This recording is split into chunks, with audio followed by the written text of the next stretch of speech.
ओम शांति। आज बाबा के 17/8/20 की साकार वाणी है। सबसे पहले हम मुरली का सारांश सुनेंगे। ज्ञान सागर बाप आए हैं ज्ञान वर्षा करके स्वर्ग की स्थापना करने, दैवी संप्रदाय बनाने। आगे बाबा ने कहा, श्रीमत पर उच्च रूहानी सेवा करना और श्रीमत पर बाप का मददगार बनना, ये सर्वोत्तम कुल वाले बच्चों के मुख्य कर्तव्य हैं। अभी अभी बाप ऑर्डिनेंस निकालते हैं, तुम 63 जन्म पतित रहे हो, अब पावन दुनिया स्वर्ग में चलना चाहते हो तो पवित्र बनो। बाप परमधाम से हेवन का उद्घाटन करने आए हैं। बाप टीचर हैं तो बच्चों को भी टीचर बनना पड़े। नंबर 1 अवगुण बाप को नहीं जानना और बाप के कर्तव्य को नहीं जानना है। दूसरा अवगुण है विषय सागर में गोता खाना। अब बाप आए हैं विषय सागर से निकाल क्षीर सागर में ले जाने। तो ये था आज की मुरली का सारांश। अब हम मुरली की शुरुआत करते हैं। मीठे बच्चे, ज्ञान सागर बाप आए हैं ज्ञान वर्षा कर इस धरती को सब्ज बनाने। अभी स्वर्ग की स्थापना हो रही है, उसमें चलने के लिए देवी संप्रदाय का बनना है। आज का प्रश्न है, सर्वोत्तम कुल वाले बच्चों का मुख्य कर्तव्य क्या है? सर्वोत्तम कुल वाले बच्चों का मुख्य कर्तव्य क्या है? उत्तर है, सदा ऊंची रूहानी सेवा करना, यहाँ बैठे व चलते फिरते खास भारत और आम सारे विश्व को पावन बनाना, श्रीमत पर बाप के मददगार बनना, यही सर्वोत्तम ब्राह्मणों का कर्तव्य है। आज का गीत है, जो पिया के साथ हैं उनके लिए ज्ञान बरसात है। ओम शांति। मीठे मीठे रूहानी बच्चों प्रति रूहानी बाप समझा रहे हैं, जो रूहानी बाप के साथ हैं, क्योंकि बाप है ज्ञान का सागर। कौन सा बाप? शिव बाबा। ब्रह्मा बाबा को ज्ञान सागर नहीं कहेंगे। शिव बाबा, जिसको ही परमपिता परमात्मा कहा जाता है। एक है लौकिक जिस्मानी पिता, दूसरा है पारलौकिक रूहानी पिता। वह शरीर का पिता, वह आत्माओं का पिता। यह बड़ी अच्छी रीति समझने की बातें हैं और यह ज्ञान सुनाने वाला है ज्ञान सागर। जैसे भगवान सबका एक है, वैसे ज्ञान भी एक दे सकते हैं। बाकी जो शास्त्र गीता आदि पढ़ते हैं, भक्ति करते हैं, वह कोई ज्ञान नहीं, उनसे ज्ञान वर्षा नहीं होती है। इसलिए भारत बिल्कुल ही सूख गया है, कंगाल हो गया है। वह बरसात भी नहीं पड़ती है तो जमीन आदि सब सूख जाते हैं। वह है भक्ति मार्ग, उसको ज्ञान मार्ग नहीं कहेंगे। ज्ञान से स्वर्ग की स्थापना होती है। वहां हमेशा धरनी सब्ज रहती है, कभी सूखती नहीं है। यह है ज्ञान की पढ़ाई। ईश्वर बाप ज्ञान देकर दैवी संप्रदाय बनाते हैं। बाप ने समझाया है, मैं तुम सभी आत्माओं का बाप हूँ, परंतु मुझे और मेरे कर्तव्य को न जानने के कारण ही मनुष्य इतने पतित, दुखी, निधन के बन गए हैं। आपस में लड़ते रहते हैं। घर में बाप नहीं होता है, बच्चे लड़ते हैं तो कहते हैं ना कि तुम्हारा बाप है व नहीं है। इस समय भी सारी दुनिया बाप को जानती नहीं है और न जानने के कारण इतनी दुर्गति हुई है। जानने से फिर सद्गति होती है। सर्व का सद्गति दाता बाप एक ही है। उनको बाबा कहा जाता है। उनका नाम शिव ही है। उनका नाम कभी बदल नहीं सकता। जब संन्यास करते हैं तो नाम बदलते हैं ना। शादी में भी कुमारी का नाम बदलते हैं। यह यहाँ भारत में रिवाज है, बाहर में ऐसा नहीं होता है। ये शिव बाबा सभी का माई बाप है। गाते भी हैं, तो मात पिता हम बालक तेरे, तुम्हारी कृपा से सुख धनेरे। भारत में ही ऐसे पुकारते हैं, तुम्हारी कृपा ते सुख धनेरे। ऐसे नहीं कि भक्ति मार्ग में भगवान कृपा करते आए हैं, नहीं, भक्ति में सुख घनेरे होते ही नहीं। बच्चे जानते हैं स्वर्ग में बहुत सुख है, वह नई दुनिया है। पुरानी दुनिया में दुखी होता है। जो जीते जी अच्छी रीति मरे हुए हैं उनके नाम बदल सकते हैं, परंतु माया जीत लेती है तो ब्राह्मण से बदल सूत्र बन जाते हैं। इसलिए बाबा नाम नहीं रखते हैं। ब्राह्मणों की माला तो होती नहीं। तुम बच्चे सर्वोत्तम उच्च कुल वाले हो, उच्च रूहानी सेवा करते हो। यहाँ बैठे व चलते फिरते तुम भारत की खास और विश्व की आम सेवा करते हो। विश्व को तुम पवित्र बनाते हो। तुम हो बाप के मददगार। बाप की श्रीमत पर चल तुम मदद करते हो। यह भारत ही पावन बनने का है। तुम कहेंगे हम कल्प कल्प इस भारत को पवित्र बनाएं। पवित्र भारत पर राज्य करते हैं। ब्राह्मण से फिर हम भविष्य देवी देवता बनते हैं। विराट रूप का चित्र भी है। प्रजापिता ब्रह्मा के बच्चे ब्राह्मण ही ठहरे। ब्राह्मण तब होंगे जब प्रजापिता सम्मुख होगा। अभी तुम सम्मुख हो। तुम हर एक प्रजापिता ब्रह्मा की औलाद अपने को समझते हो। यह युक्ति है। औलाद समझने से भाई बहन हो जाते हैं। भाई बहन के कभी क्रिमिनल आंख नहीं होनी चाहिए। अभी बाप ऑर्डिनेंस निकालते हैं कि तुम 63 जन्म पतित रहे हो। अब पावन दुनिया स्वर्ग में चलना चाहते हो तो पवित्र जरूर बनो। वहां पतित आत्मा जा नहीं सकते। इसलिए ही मुझ बेहद के बाप को तुम बुलाते हो। यह आत्मा शरीर द्वारा बात करती है।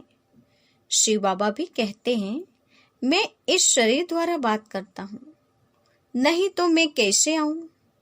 मेरा जन्म दिव्य है। सतयुग में है ही देवी गुण वाली देवताएं। इस समय है आसुरी गुणों वाले मनुष्य। यहाँ के मनुष्य को देवता नहीं कहेंगे। फिर भल कोई भी हो, नाम तो बहुत बड़े बड़े रख देते हैं।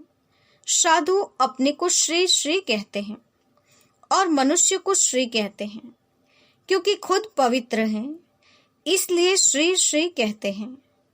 है तो मनुष्य, भल विकार में नहीं जाते, परंतु विकारी दुनिया में तो है ना। तुम भविष्य में निर्विकारी देवी दुनिया में राज्य करेंगे। होंगे वहां भी मनुष्य, परंतु देवी गुण वाले होंगे। इस समय मनुष्य आसुरी गुणों वाले पतित हैं। गुरु नानक ने भी कहा है मूल पलीती कपड़ धोए। गुरु नानक भी बाप की महिमा करते हैं। अब बाप आए हैं स्थापना और विनाश करने, और जो भी धर्म स्थापक हैं वह सिर्फ धर्म स्थापन करते हैं और धर्मों का विनाश नहीं करते। उन्हों की तो वृद्धि होती रहती है। अभी बाप वृद्धि को बंद करते हैं। एक धर्म की स्थापना और अनेक धर्मों का विनाश करा देते हैं। ड्रामा अनुसार यह होना ही है। बाप कहते हैं मैं आदि सनातन देवी देवता धर्म की स्थापना करता हूँ, जिसके लिए तुमको पढ़ा रहा हूं। सतयुग में अनेक धर्म होते ही नहीं। ड्रामा में इन सबके वापस जाने की नोंद है। इस विनाश को कोई टाल नहीं सकते। विश्व में शांति तब होती है जब विनाश होता है। इस लड़ाई द्वारा ही स्वर्ग के गेट खुलते हैं। यह भी तुम लिख सकते हो कि यह महामारी लड़ाई कल्प पहले भी लगी थी। तुम प्रदर्शनी का उद्घाटन कराते हो तो यह लिखो बाप परमधाम से आए हैं हेवन का उद्घाटन करने। बाप कहते हैं मैं हेविनली गॉडफादर हेवन का उद्घाटन करने आया हूं। बच्चों की ही मदद लेता हूं स्वर्गवासी बनाने के लिए। इतनी सब आत्माओं को पावन नहीं तो कौन बनाए। ढेर आत्माएं हैं, घर घर में तुम यह समझा सकते हो। भारतवासी तुम सतो प्रधान थे, फिर 84 जन्मों के बाद तमो प्रधान बने हो, अब फिर सतो प्रधान बनो, मन मना भव। ऐसे मत कहो कि हम शास्त्रों को नहीं मानते हैं। बोलो, शास्त्रों को और भक्ति मार्ग को तो हम मानते थे, परंतु अभी यह भक्ति मार्ग की रात पूरी होती है, ज्ञान से दिन शुरू होता है। बाप आए हैं सद्गति करने। समझाने की बड़ी युक्ति चाहिए। कोई अच्छी रीति धारणा करते हैं तो कोई कम करते हैं। प्रदर्शनी में भी जो अच्छे अच्छे बच्चे हैं वह अच्छा समझाते हैं। जैसे बाप टीचर हैं तो बच्चों को भी टीचर बनना पड़े। गाया भी जाता है सतगुरु तारे। बाप को कहा जाता है सचखंड की स्थापना करने वाला सच्चा बाबा। झूठखंड स्थापन करने वाला है रावण। अब जबकि सद्गति करने वाला मिला है तो फिर हम भक्ति कैसे करेंगे? भक्ति सिखलाने वाले हैं अनेक गुरु लोग। सतगुरु तो एक ही है। कहते भी हैं सतगुरु अकाल, फिर भी अनेक गुरु बनते रहते हैं। सन्यासी उदासी बहुत प्रकार के गुरु लोग होते हैं। सिख लोग खुद ही कहते हैं सतगुरु अकाल, अर्थात जिसको काल नहीं खाता। मनुष्य को तो काल खा जाता है। बाप समझाते हैं मन मना भव। उनका फिर है जब साहेब को तो सुख मिले। मुख्य 2 अक्षर हैं। बाप कहते हैं मुझे याद करो जब साहेब को। साहेब तो एक है। गुरु नानक ने भी उनके लिए इशारा किया है कि उनको जपो। वास्तव में तुमको जपना नहीं है, तुमको तो याद करना है। यह है अजापा जाप। बाबा का कहने का भाव है श्वासोश्वास बाप की याद का सिमरन चलता रहे। यही है अजापा जाप। मुख से कुछ बोलो नहीं, शिव शिव भी कहना नहीं है। तुमको तो जाना है शांति धाम। अब बाप को याद करो। अजापा जाप भी एक ही होता है जो बाप सिखलाते हैं। वो कितने घंटे बजाते, आवाज करते, महिमा करते, कहते हैं अच्युतम केशवम, लेकिन एक भी अक्षर तो समझते नहीं। सुख देने वाला तो एक ही बाप है। व्यास भी उनको ही कहेंगे। उनमें नॉलेज है जो देते हैं, सुख भी वही देते हैं। तुम बच्चे समझते हो। अब हमारी चढ़ती कला होती है। सीढ़ी में कलाओं को भी दिखाया है। इस समय कोई कला नहीं है। मैं निर्गुण हारे में कोई गुण नहीं, ऐसे गाते हैं। एक निर्गुण संस्था भी थी। बाप कहते हैं बालक तो महात्मा मिश्रल होता है, उनमें कोई अवगुण नहीं है। उनका फिर नाम रख देते हैं निर्गुण बालक। अगर बालक में गुण नहीं तो बाप में भी नहीं। सब में अवगुण है। गुणवान सिर्फ देवताएं बनते हैं। नंबर 1 अवगुण है जो बाप को नहीं जानते। दूसरा अवगुण है जो विषय सागर में गोता खाते हैं। बाप कहते हैं आधा कल्प तुमने गोता खाया है, अब मैं ज्ञान सागर तुमको क्षीर सागर में ले जाता हूँ। मैं तो क्षीर सागर में जाने के लिए तुमको सुख सा देता हूँ। मैं इनके बाजू में आकर बैठता हूँ जहां आत्मा रहती है। मैं स्वतंत्र हूँ, कहाँ भी जा आ सकता हूँ। तुम पितरों को खिलाते हो तो आत्मा को खिलाते हो ना। शरीर तो भस्म हो जाता है, उनको देख भी नहीं सकते। समझते हो फलाने की आत्मा का श्राद्ध है, आत्मा को बुलाया जाता है। यह भी ड्रामा में पार्ट है।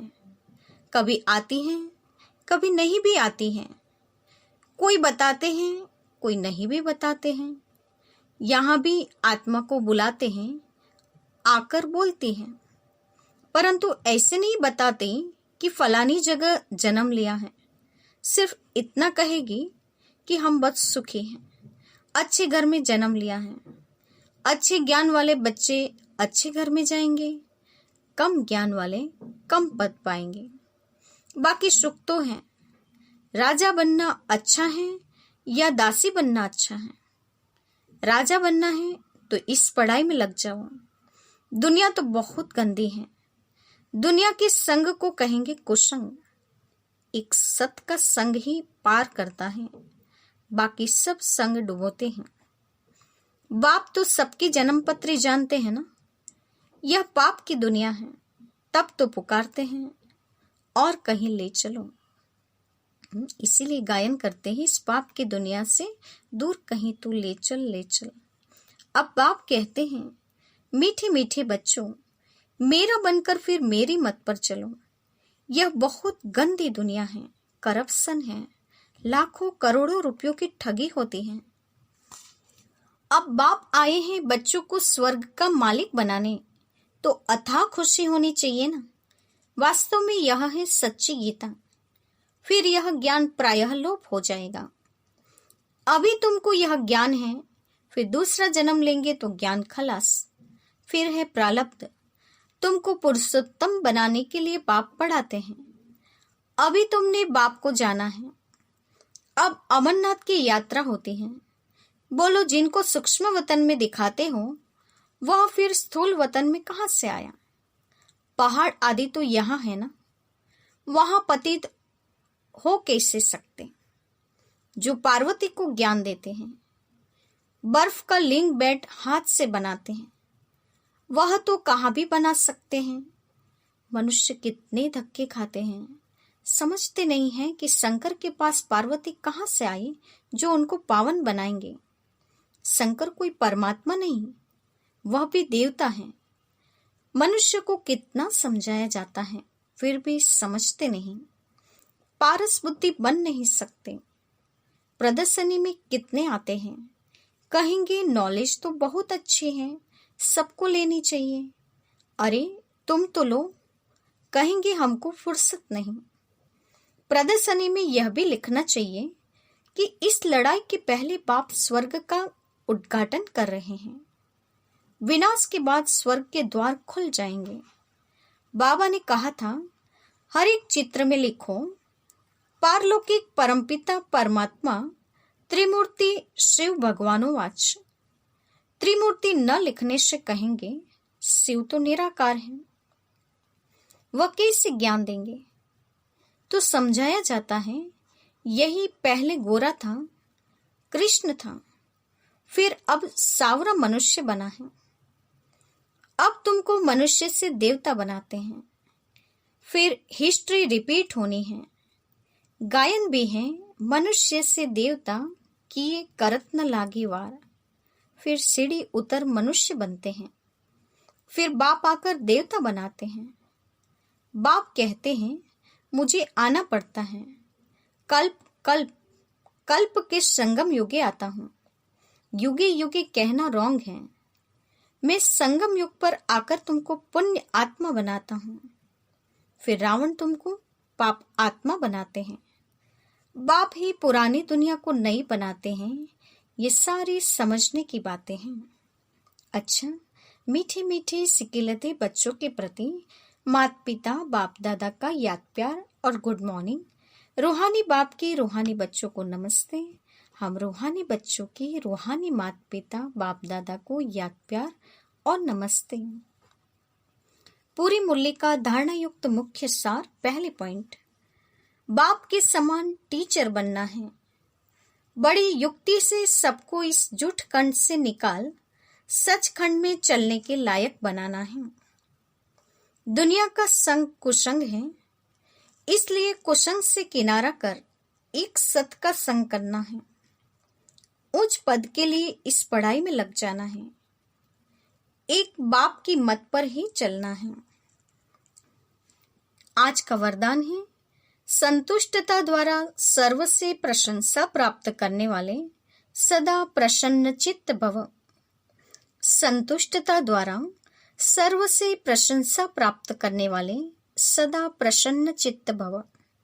वरदान का स्पष्टीकरण है, संतुष्टता की निशानी प्रत्यक्ष रूप में प्रसन्नता दिखाई देगी, और जो सदा संतुष्ट व प्रसन्न रहते हैं उनकी हर एक प्रशंसा अवश्य करते हैं। तो प्रशंसा प्रसन्नता से ही प्राप्त कर सकते हो। इसलिए सदा संतुष्ट और प्रसन्न रहने का विशेष वरदान स्वयं भी लो और औरों को भी दो, क्योंकि इस यज्ञ की अंतिम आहुति सर्व ब्राह्मणों की सदा प्रसन्नता है। जब सभी सदा प्रसन्न रहेंगे तब प्रत्यक्षता का आवाज गूंजेगा, अर्थात विजय का झंडा लहराएगा। बाबा ने कहा कि संतुष्टता एक ऐसी पूंजी है जिससे प्रसन्नता आती है, और बाबा ने कहा संतुष्टता और प्रसन्नता जहां होती है वहां प्रशंसा ऑटोमेटिकली हो जाती है। और यज्ञ की अंतिम आहुति सर्व ब्राह्मणों की सदा प्रसन्नता है। इसीलिए बाबा ने कहा सदा प्रसन्न रहो, तो प्रत्यक्षता का आवाज भी बुलंद होगा और विजय का झंडा भी लहराएगा। आज का स्लोगन है डायमंड बनने का मैसेज देना ही डायमंड जुबली मनाना है। डायमंड बनने का मैसेज देना ही डायमंड जुबली मनाना है। आज के मुख्य पॉइंट्स हैं, सदा उच्च रूहानी सेवा करना, श्रीमत पर बाप का मददगार बनकर रहना है। बाप को न जानने के कारण दुखी और निधन के हो गए हैं, अब सुखी बनना है तो बाप को पहचानना है। क्रिमिनल आई नहीं रखनी है। हेविनली गॉड फादर आए हैं हेवन का उद्घाटन करने, और संतुष्टता द्वारा प्रसन्नता दिखाई देगी। और यज्ञ की अंतिम आहुति ब्राह्मणों की प्रसन्नता है। जब प्रसन्न रहेंगे तब ही विजयी का झंडा लहराएगा और प्रत्यक्षता का आवाज भी बुलंद हो सकेगा। अच्छा, ओम शांति।